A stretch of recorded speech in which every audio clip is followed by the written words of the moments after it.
वसा जनसेवेचा. शहरात काल मध्यरात्री बिबट्याच्या प्रवेशाने भीतीचे सावट पसरले. रात्री साधारण 2:20 सुमारास जिल्हा प्रमुख गजानन वाघ यांना नगरसेवक पती जहीर यांचा घाबरवून टाकणारा फोन आला. भाऊ, तुमच्या घराजवळ बाग म्हणजेच बिबट्या घुसला आहे.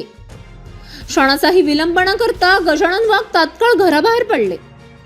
त्याच वेळी समीर आयरन, सोहेब भाऊ, तंजीर भाऊ व त्यांच्या मित्रपरिवाराने जीवाची पर्वा न करता अंधारातच बिबट्याचा शोध सुरू केला. रात्री 3 वाजताच पोलीस प्रशासन आणि वन विभागाला घटनेची माहिती देण्यात आली.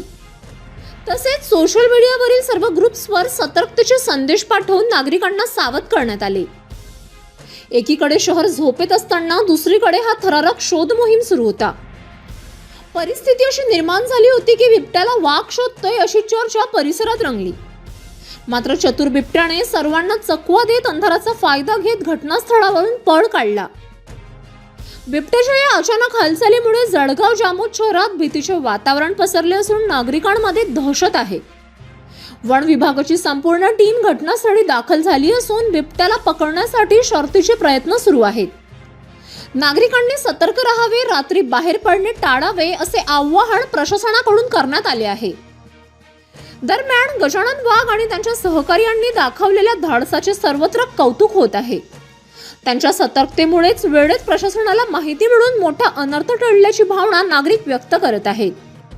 City news.